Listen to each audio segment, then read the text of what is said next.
జడ్జీలు నియమించుకునే వ్యవస్థ మారాలని లోక్ సత్తా అధినేత జయప్రకాష్ నారాయణ అన్నారు. అవినీతి అధికారులను ఏసీబీకి పట్టించిన పౌరులను ఆయన సన్మానించారు.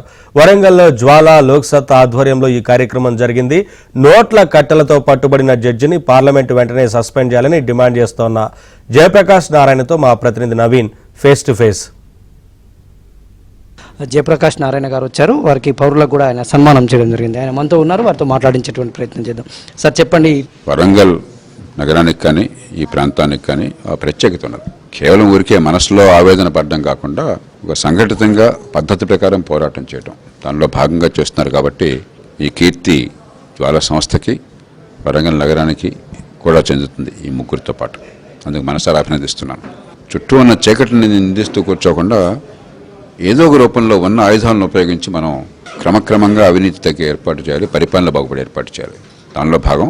దాన్ని నేను మనస్ఫూర్తిగా స్వాగతిస్తున్నాను, వారిని మనసారా అభినందిస్తున్నాను. సరే, జడ్జీల ఇళ్లలో కూడా నోట్ల కట్టలు దొరుకుతున్నటువంటి ఈ సందర్భంలో మీరేం చెప్పదలుచుకున్నారు సార్? నిరాశ పడబోకండి. నేను కోరేది ఏంటంటే, ఇప్పుడు అంతా చాలు నాశనం అయిపోయింది, అంతా దొంగలే.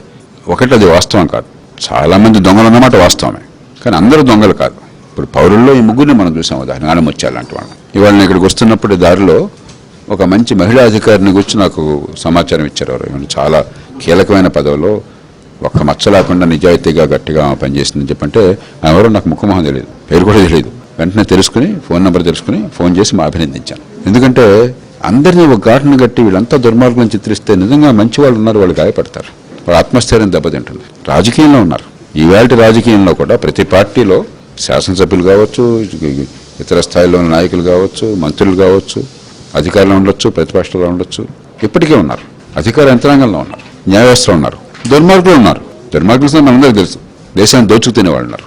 కాబట్టి మొట్టమొదటి నేను కోరేది నిరాశ పడద్దు. రెండు, అందరినీ ఒక ఘాటున కట్టద్దు. అర్హత లేని వాళ్ళని, నిజాయితీ లేని వాళ్ళని, సామర్థ్యం లేని వాళ్ళని చాలా మందిని నియమించడం జరిగింది. ఇప్పుడు ఈవేళ మళ్ళీ ఇప్పుడైనా సరే ఇది ఈ 10 ఏళ్లుగా అలాంటి వాళ్ళని ఎందుకు మౌనంగా ఉన్నామంటే, కాలం కలిసి వచ్చేదాకా ఈ సమాజంలో అందరికీ ఏదో పరిష్కారాలు, రాజకీయం మీద కోపం అంటే ఐఏఎస్ అధికారుల దగ్గర పోదాం, వాళ్ళ మీద కోపం అంటే న్యాయమూర్తుల దగ్గర పోతాం, ఇది వాళ్ళ మీద కోపం అంటే ఎవరి దగ్గర పోతారు? మీరు ఆర్మీ జనరల్ దగ్గరికి పోతారా? ప్రజాస్వామ్యంలో సమస్యల పరిష్కారాలు ప్రజాస్వామ్యంలో ఉంటాయి, ప్రజల ఓటు ద్వారా, ప్రజల గొంతు ద్వారా ఉంటాయి. కాబట్టి న్యాయ వ్యవస్థలు ఎందుకు చెప్పానంటే, నా నోటి నుంచి వచ్చే మాటలు ఆషామాషి మాటలు కాదు. ఈ దేశంలో ఏ సంస్థ ఎవరు చేయని ప్రయత్నాలు జరిగినాయి, ఫలితాలు వచ్చిన రాజ్యాంగ సవరణ సాధించాం ఏకగ్రీవంగా. అంతకంటే ఏం చెప్పండి నేను. ఇప్పుడు జరిగిన పొరపాటు సరిదిద్దాలి. ఒకటి, న్యాయమూర్తుల నియామకం. సుప్రీంకోర్టు న్యాయమూర్తులు దైవాంశ సంభూతులు కాదు, దేవుళ్ళు కాదు, కీలకమైన పదవుల్లో ఉన్న గౌరవప్రదమైన మనుషులు. ఈ సమాజానికి జవాబుదారీగా ఉండాలి, దానికి తగ్గట్టుగా ఏర్పాటు రాజ్యాంగబద్ధంగా జరగాలి.